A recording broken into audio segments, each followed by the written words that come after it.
prosseguindo no estudo da apologética cristã, vamos à lição número 5 do material didático. O tema agora é o capítulo 3, Defendendo Deus. Bom, vamos começar pela questão da Trindade, né? A doutrina da Trindade eu coloco aí, ela sofre 3 acusações. Primeiro, eles dizem que quem crê na Trindade crê em 3 deuses, né? E isso não é verdade, né? Eles dizem que quem crê na Trindade crê em 3 deuses. Em segundo lugar, eles dizem que esta doutrina ela tem origem pagã. Então eu vou explicar isso também, que a doutrina da Trindade não tem a origem pagã. E em terceiro lugar, eles dizem que essa doutrina foi estabelecida pelo imperador. Ok? Bom, então vamos primeiro para essa questão que eles dizem que quem crê na Trindade crê em 3 deuses. Eu comento aí. Esta acusação normalmente é feita por seitas como russelitas e adventistas do 7º dia, sendo que os adventistas do 7º dia, eles mudaram a doutrina deles ali na década de 90, mais ou menos. Originalmente, eles não acreditavam que o Pai é Deus, que o Filho é Deus, que o Espírito Santo é Deus. Ok? Mas agora eles mudaram, mas eu deixei eles aí como referência para poder explicar essa questão para vocês, tá ok? Bom, a defesa, eu coloco, o ensino pagão é que tem origem na doutrina da Trindade, pois desde o princípio Satanás imita a Deus. Então observe que eu vou explicar a vocês. Eles dizem o seguinte, que a doutrina da Trindade, a doutrina dessas 3 pessoas, teria se originado no paganismo. Por quê? Porque quando você vai estudar as religiões pagãs, eles tinham normalmente 3 deuses pagãos, vamos assim dizer. Por exemplo, o Egito tinha Osíris, tinha Ísis, que era a esposa dele, e o filho deles, que era Horus. Era Horus.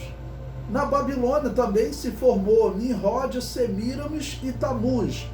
Então havia realmente, olhando no hinduísmo, tudo, existe realmente uma tríade de deuses que é comum no paganismo. Mas eu coloco aí para vocês. Isaías capítulo 14, versículo 12 a 14, esse texto, ele descreve claramente uma intenção do querubim ungido de ser semelhante ao Altíssimo. E essa vai ser a questão que eu vou colocar para vocês. Se ele quer ser semelhante ao Altíssimo, é natural que ele copie as coisas do Altíssimo. Então, o querubim ungido estava no céu.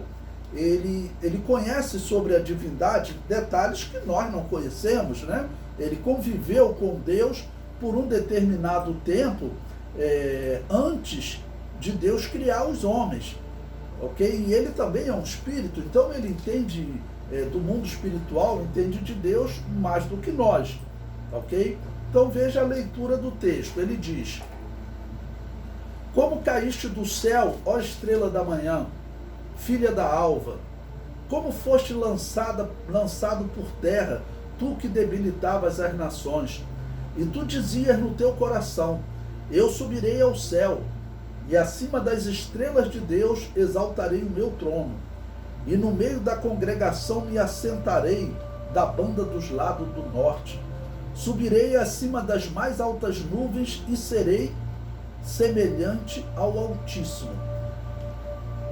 Deus está pegando personagens na terra, né, normalmente reis da Babilônia, de Ciro, o profeta Ezequiel utiliza, né, de Tiro, digo, né? E Deus compara esses reis, ok, a Satanás, porque esses reis, eles queriam se tornar deuses, né? O sentimento deles era que eles eram deuses do povo. Na Babilônia havia esse sentimento. Em Roma também tinha esse sentimento, eles adotaram esse sentimento. Isso era comum na religião pagã. Eles queriam se tornar Deus. E aqui está falando do querubim ungido. E quando diz que ele queria ser semelhante ao Altíssimo, Na verdade, o que está acontecendo? Ele está indicando que ele vai copiar a Deus. Ele vai copiar a Deus. Então, quando os pagãos acreditam em três deuses, em tríades de deuses, na verdade nós sabemos que a religião pagã ela foi instituída por quem? Por Satanás, é claro. Ok? Então, Satanás, ele sabendo dessa manifestação divina, vou assim dizer, ok? Ele pegou e imitou aqui na terra. Então, com Caim, eu digo Caim porque Caim, na minha interpretação, ele é aquele que os egípcios chamam de Horus.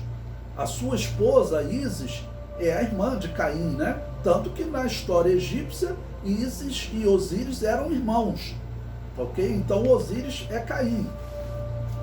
E o filho que ele gerou, que se chama Horus, a Bíblia chama de Enoque. Não é o Enoque profeta, é outro Enoque, ok?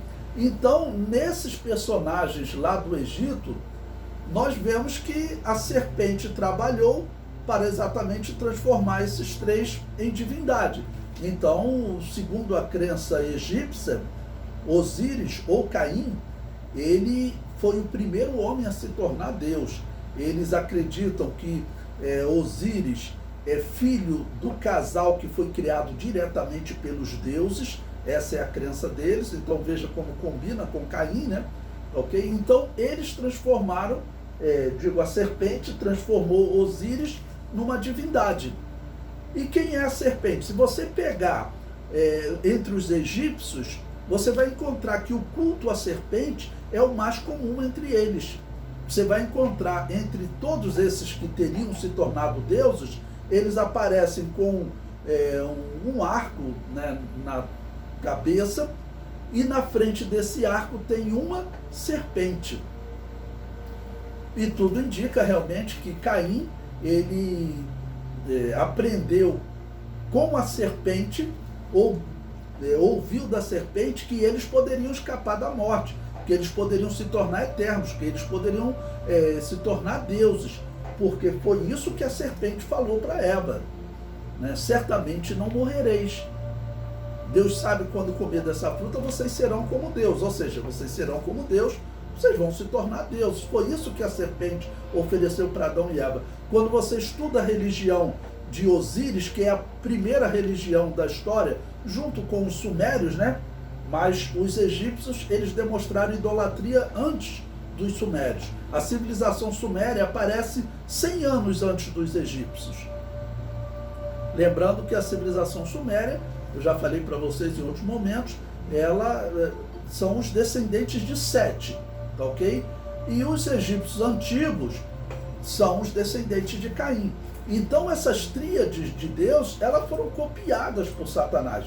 Você veja, quando você abre o livro de Gênesis, você encontra Deus falando a todo momento no número 3, usando o número 3, usando o número 3. Né? Por quê? Porque o número 3, ele foi um símbolo que Deus colocou para falar da divindade. Ok? Bom, então, em segundo lugar, eles dizem... Bom, sobre essa questão de ele ter, do Deus Trino, por exemplo, se vocês, eu separei aqui alguns textos para vocês, mas vocês podem procurar lá no livro de Gênesis, 3 vezes aparece que Deus criou os céus e a terra, criou os animais marinhos e criou o homem. Então a expressão criou aparece 3 vezes. Por outras 3 vezes não diz que Deus criou, mas diz que Deus fez. Por exemplo, ele fez o firmamento, está lá no versículo 7, capítulo 1, né? Fez os grandes luminares e fez os animais.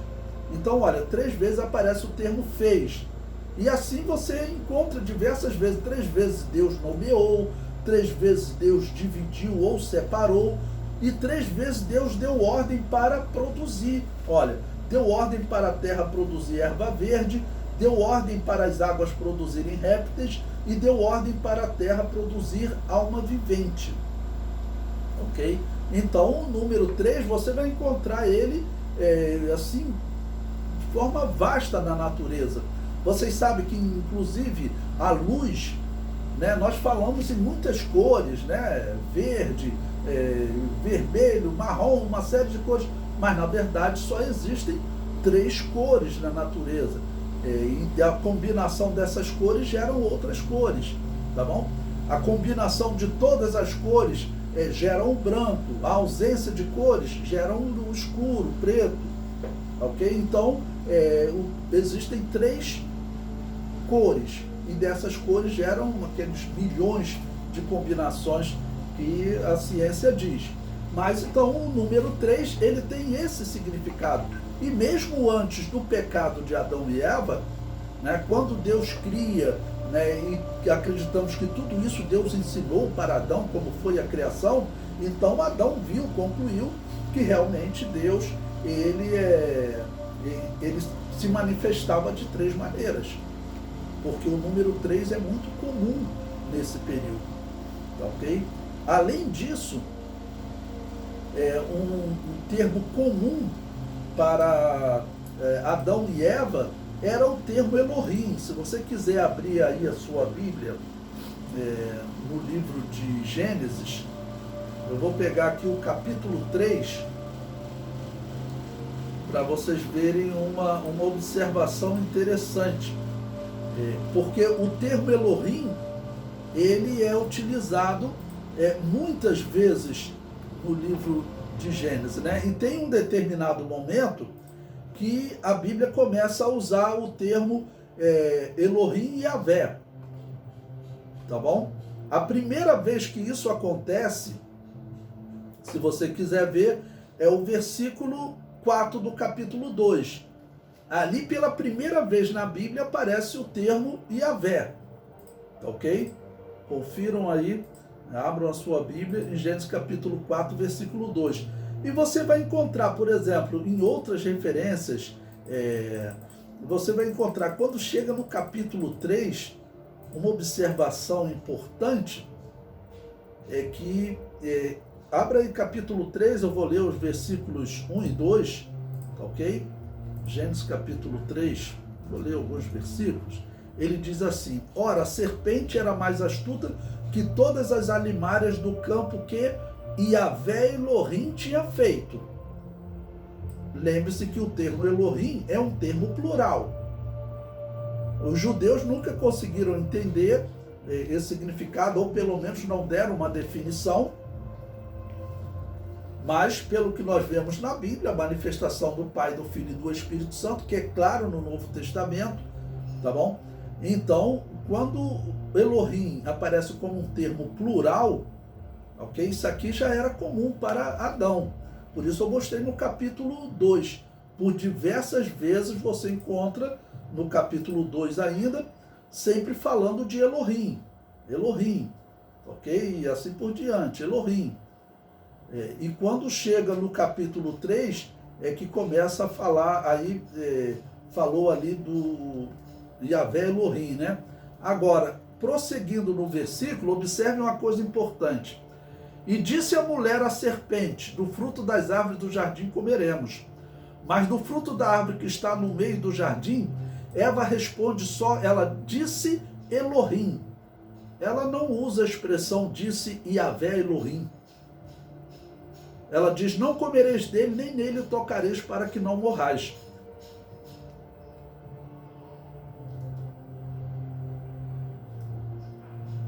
E veja também no versículo 1 como a serpente ela se recusa a pronunciar o nome Yahvé.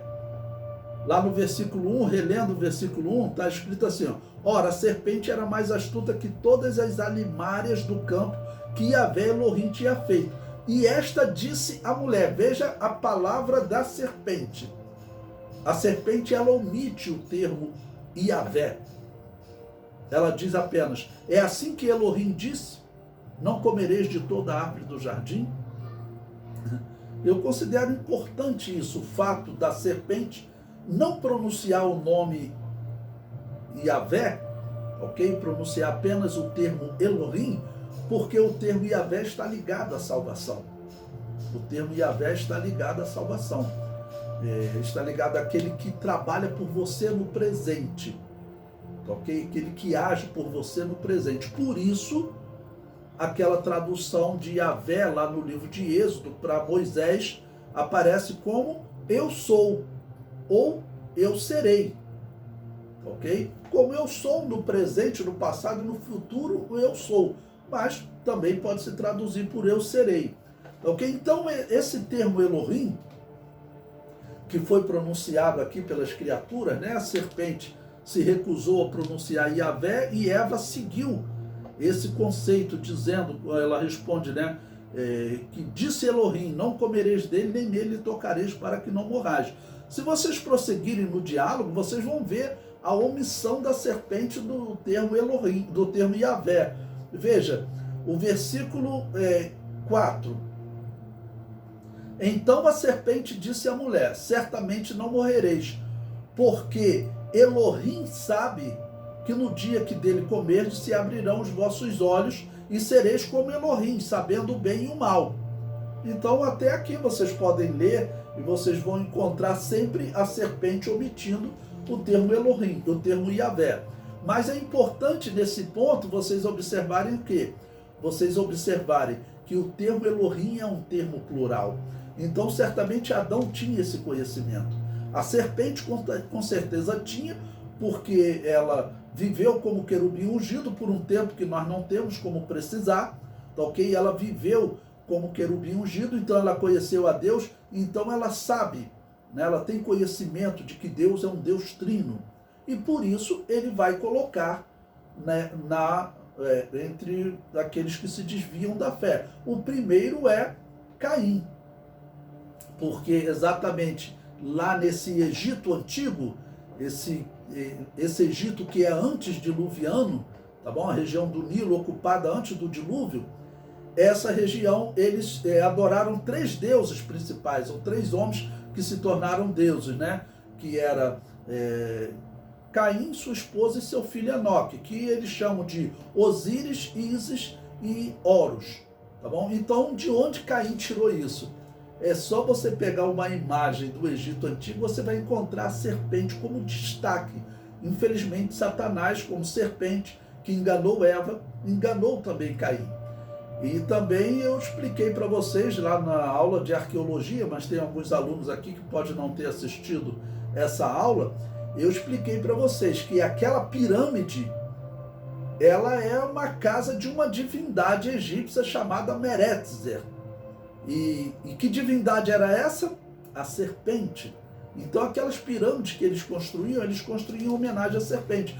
Então esse mundo que nós temos que olhar é que Deus deixou exatamente sinais para nós entendermos que a serpente estava enganando Caim. E a serpente enganando Caim, se ela quer imitar a Deus, por isso eu coloquei aquele texto de Isaías, né, em que ela imita a Deus. Então, se ela quer imitar a Deus, é natural nós entendermos que ela vai querer copiar. Se Deus se manifesta de forma trina, Satanás também vai fazer a mesma coisa. A Bíblia é clara em dizer que até durante a grande tribulação vai haver uma trindade satânica, que é o dragão, a besta, né, que é o dragão, o anticristo e o falso profeta. A besta liderada pelo anticristo. Então o dragão, o anticristo e o falso profeta. Essa tríade satânica será normal, ok? Então, como nós explicarmos que a Bíblia chama o Pai de Deus, chama o Filho de Deus e chama o Espírito Santo de Deus, mas isso não é uma cópia do paganismo. Por quê? Porque o paganismo é uma cópia da verdade de Deus. E nós vamos encontrar outras questões que eu já tratei com vocês. Por exemplo, o fato de Jesus nascer de uma virgem. Havia a lenda da Babilônia, isso é comprovado pela arqueologia, dizia que Tamuz, o terceiro deus da Babilônia, nasceu de uma virgem também. Nós sabemos que isso não é verdade, mas de onde que Nimrod e Semíramis tiraram isso? Eles tiraram o que eles sabiam. A profecia bíblica dizia que o Salvador viria de uma virgem. Porque está escrito lá que o Salvador seria a semente da mulher. Se ele é a semente da mulher, não tem participação do homem, exatamente como se cumpriu no Novo Testamento. A serpente estava lá no Éden. Ela ouviu essa profecia, ok? Então ela saiu também pregando essa mesma coisa, porque a serpente ela vive de imitar a Deus, ok? Então aqui eu expliquei para vocês essa questão dos três deuses, né? Então não são três deuses, e também já responde a segunda, porque não tem origem pagã, ok? É claro que nós temos aqui um grande mistério, porque a Bíblia chama o Pai de Deus, o Filho de Deus, o Espírito Santo de Deus. Mas o Filho, na verdade, ele é o quê? O apóstolo Paulo diz que Deus tomou a forma de homem. Ok? Então o Filho, ele é Deus porque Deus tomou a forma de homem. Vocês sabem que isso foi gerado uma grande discussão na história. Exatamente, aproveito para responder o terceiro item, que é esta doutrina foi estabelecida pelo imperador, eles dizem, né? Ok? Isso não é verdade. Então eu vou aproveitar essa acusação. Essa doutrina foi estabelecida pelo imperador Constantino, e eu expliquei para vocês aí abaixo. Primeiro, eu coloquei: o Espírito Santo é Deus, o Pai é Deus, o Filho é Deus. O termo trindade, que eles dizem que nasceu com Constantino, isso é mentira, ok? Façam crítica, façam acusação, mas façam acusações, pelo menos, que não seja baseada numa clara mentira. Porque a história comprova, primeiro, que Constantino não entendia nada de doutrina. O homem não sabia nem ler, ok? A história comprova que cerca de 120 anos antes de Constantino, ali próximo do ano 210 da era cristã, um homem chamado Tertuliano, ele era membro da Igreja Pentecostal Nova Profecia, ele tinha sido membro da Igreja de Roma.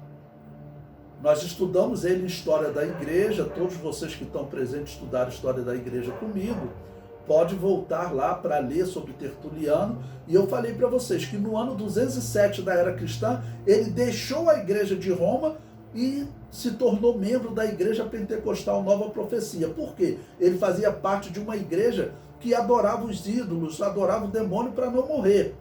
Até que ele viu um membro da Igreja Pentecostal Nova Profecia preso e não negou a fé, e até que o soldado matou ele, né, e ele morreu sem negar a fé. E Tertuliano falou: meu Deus, existe um cristianismo diferente do que eu prego.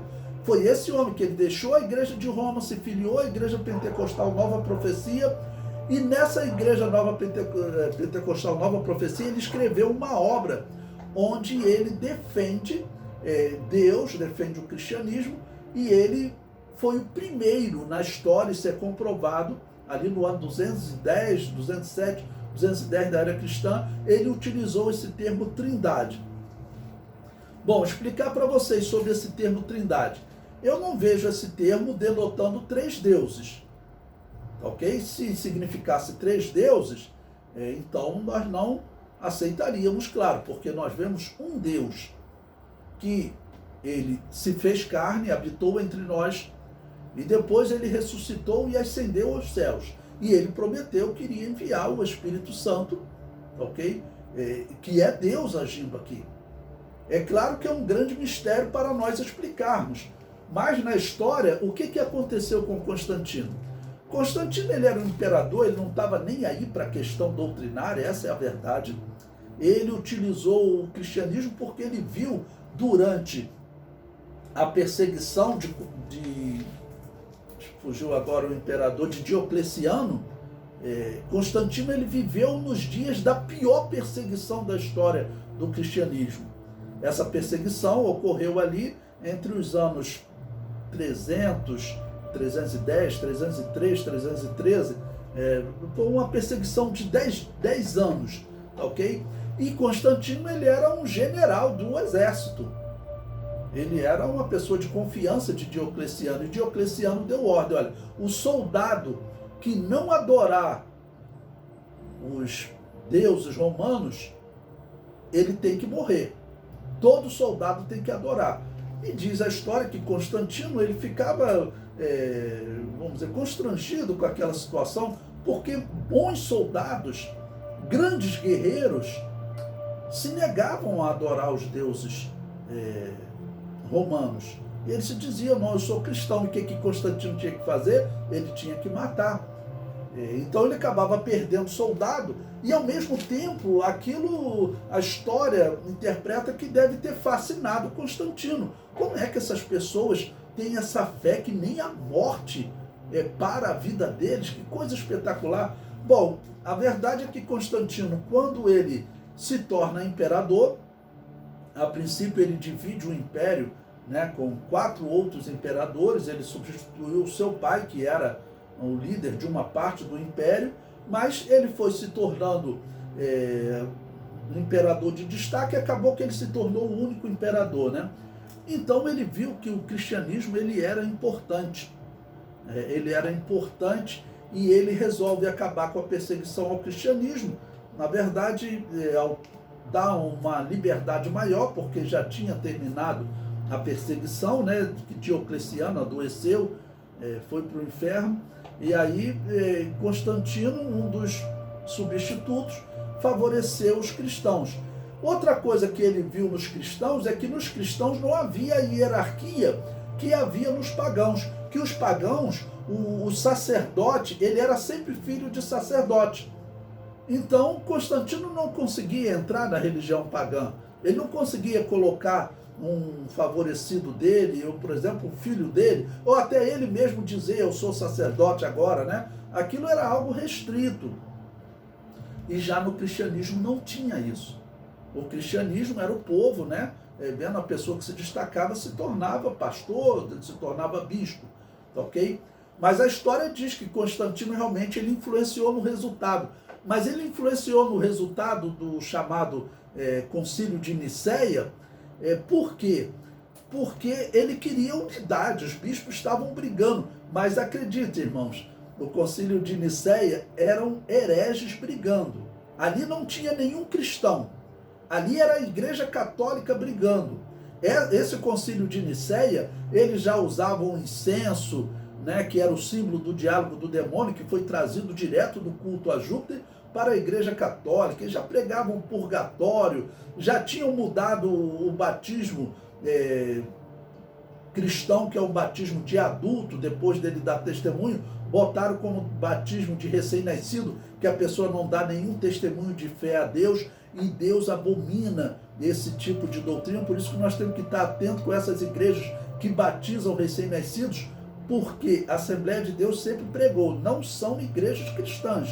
Quando a Assembleia de Deus recebe essas pessoas, ele batiza essas pessoas, né? Então tem que tomar cuidado com o contato. Tudo isso nasceu na época de Constantino. E eles estavam brigando. Uma parte da Igreja Católica defendia na prática que Deus morreu na cruz, que é a Igreja Católica Romana. Ela prega isso até hoje, os protestantes também. A outra parte da Igreja Católica, que é chamada de Igreja Católica Ariana, ela pregava que Deus não morreu na cruz.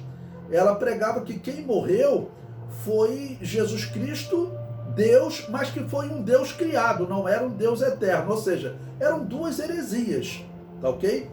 Então Constantino, na verdade, a história prova que ele não teve influência nenhuma no texto que fala sobre, no termo trindade. Esse termo foi criado, cunhado, né, que se diz por esse cristão chamado Tertuliano.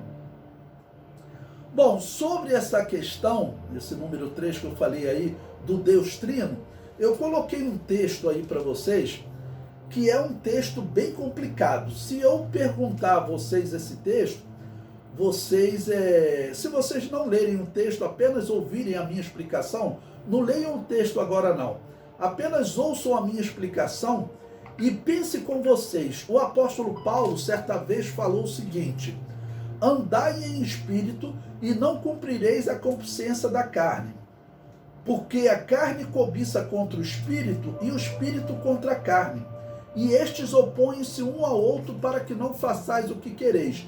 Eu faço uma pergunta a vocês, eu espero que vocês não estejam lendo, apenas ouvindo o que eu estou falando para vocês.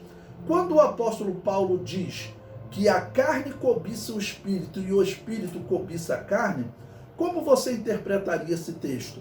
Esse espírito é o Espírito Santo ou é o espírito do homem? Quando eu faço essa pergunta na classe, todos os alunos respondem. Sem ler, eles dizem, pastor, tem que ser o espírito do homem. Como que a minha carne vai cobiçar contra o Espírito Santo? Como que o Espírito Santo vai cobiçar contra a minha carne? Né? Então, na verdade, o apóstolo Paulo está dizendo que existe uma luta dentro de mim. O homem, ele é a alma que decide, ok, fazer o que a carne cobiça contra o espírito, ou fazer o que o espírito, com letra minúscula, espírito do homem, exorta a alma para ela fazer. Então, o homem, ele é descrito como um ser trino, exatamente para falar de Deus também como um Deus trino. Então, agora, abram aí o livro, eu coloquei esse texto de Gálatas 5, 16 a 18 para vocês. Eu coloquei como a versão corrigida traduz, que para mim está errada. Lembrando que o tradutor, ele é sempre o intérprete. Por quê?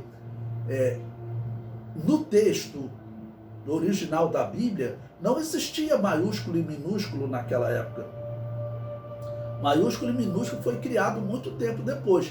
Nos dias da Bíblia, nos dias do Novo Testamento, quando Paulo, João estavam escrevendo, só existia maiúsculo.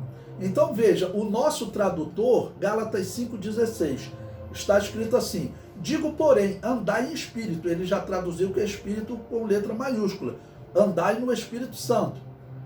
E não cumprireis a concupiscência da carne. Para mim, aqui o apóstolo Paulo já está falando entre o espírito e a carne do homem, que é a expressão que nós usamos até hoje, né? Abandona a carne, fica no espírito, meu irmão. O irmão está no espírito, ou seja, o espírito do homem, né, está coordenando as ações, vamos assim dizer, e a carne está sendo deixada de lado. Bom, o texto prossegue com a tradução da versão corrigida. Porque a carne cobiça contra o espírito. Olha, para mim isso aqui deveria ser espírito com letra minúscula. E o espírito, botou de novo com letra maiúscula, cobiça contra a carne. E estes opõem-se um ao outro, para que não façais o que quereis. Mas se sois guiado pelo Espírito, não estás debaixo da lei. Essa parte final até pode te confundir um pouquinho, né? Agora, pelo contexto aqui, eu traduziria tudo com letra minúscula. Lembrando, o texto original só existia letra maiúscula, então não dá para você diferenciar qual era a intenção do apóstolo Paulo, ok? Mas, principalmente o versículo 17, esse para mim não tem como. Ele tinha que ser espírito com letra maiúscula. E você encontra diversas traduções que já corrigiram isso e traduzem espírito com letra minúscula nesse texto de Gálatas 5,17. Por exemplo, eu tenho um programa aqui que ele compara diversas traduções. A versão revisada, tá bom? Ela traduz espírito com letra maiúscula, nesse versículo 17. Diz que o Espírito Santo cobiça contra a carne. Eu acho isso sem sentido. O mesmo acontece com a versão atualizada, ok? Agora, já a versão King James que eu tenho aqui, ela traduz espírito com letra minúscula. Isso está sendo corrigido por algumas traduções, porque todos que leem esse versículo não faz sentido a carne cobiçar contra o Espírito Santo. O Espírito Santo cobiçar contra a carne, isso não faz o menor sentido. Então aqui teria que ser espírito com letra minúscula. Mas eu coloquei esse texto aqui para poder explicar a vocês o seguinte ponto, né? Que Deus, como Deus Trino, ele também colocou dentro de nós, ok? Ele colocou dentro de nós vamos dizer, o homem ele é trino também, vou colocar assim, o homem ele é espírito, alma e corpo, mas ele é um homem. Então assim também Deus é Pai, Filho e Espírito Santo, mas ele é um Deus, ok? E eu quero aqui também aproveitar para falar com vocês que nós temos por exemplo, do que nós chamamos de os dogmas do cristianismo, não? Infelizmente, a Igreja Católica ela mudou os dogmas do cristianismo. Mas nos dogmas do cristianismo ela colocou a Trindade. Eu digo o seguinte, para ninguém também confundir, né? Não é que eu não creio na Trindade, claro que eu creio na Trindade, né? Porque senão, por exemplo, Calvino matou um homem porque ele disse que não acreditava na Trindade, ok? Eu não acreditava que Deus é Pai, Filho e Espírito Santo, que o Filho é Deus, que o Espírito Santo é Deus. Calvino mandou matar o homem. Hoje, os protestantes não fazem mais isso, né? Mas, de qualquer maneira, vira uma acusação terrível. Eu acredito no Deus Pai, Filho e Espírito Santo, mas eu só digo o seguinte, o dogma do cristianismo que a Igreja Católica baniu é o monoteísmo. A Trindade é uma forma de nós explicarmos o monoteísmo, mas o monoteísmo é o nosso dogma, ok? Em primeiro lugar, o dogma é o monoteísmo. Nós acreditamos em um só Deus. E eu coloco até esse como um dogma, o dogma número 1 do cristianismo, porque tudo depende disso, ok? Então, o monoteísmo é o dogma número 1 do cristianismo. Bom, eu coloquei aí também para vocês um versículo de 2 Timóteo, capítulo 1, versículo 7. Ok? Botei esse versículo na versão corrigida para nós lermos. Ele diz o seguinte: porque Deus não nos deu um espírito de temor, mas de fortaleza e de amor e de moderação. Então, por exemplo, esse versículo, ele está claro pelo contexto, né, que se trata do espírito do homem. Mas tem alguns que têm dúvida, ok? Dizendo que aqui estaria falando do Espírito que Deus nos deu, o Espírito Santo.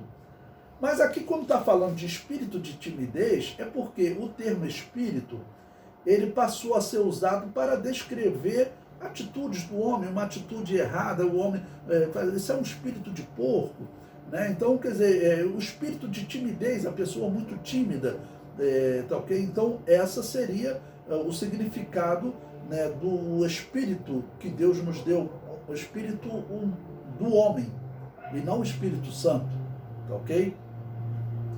E coloquei Tiago, capítulo 4, versículo 5, né, na tradução da King James. Se vocês quiserem, corrijam aí, não sei se no livro, acho que não saiu, mas na tradução King James, esse versículo está traduzido assim, né? Ou pensais que é sem motivo que diz a Escritura, com amor ciumento anseia o Espírito que habita em vós. Tá bom? Na versão corrigida, está parecido, ele diz, ou cuidais vós que em vão diz a Escritura, o Espírito que em nós habita, tem ciúmes, ok? Ou seja, tem uma interrogação ali. Então, esse Espírito, por exemplo, nessa questão, parece ser o Espírito Santo, né? O Espírito Santo tem ciúme se nós estivermos procurando outros deuses, ok? Então, eu coloquei esse versículo para poder esclarecer esse ponto aí.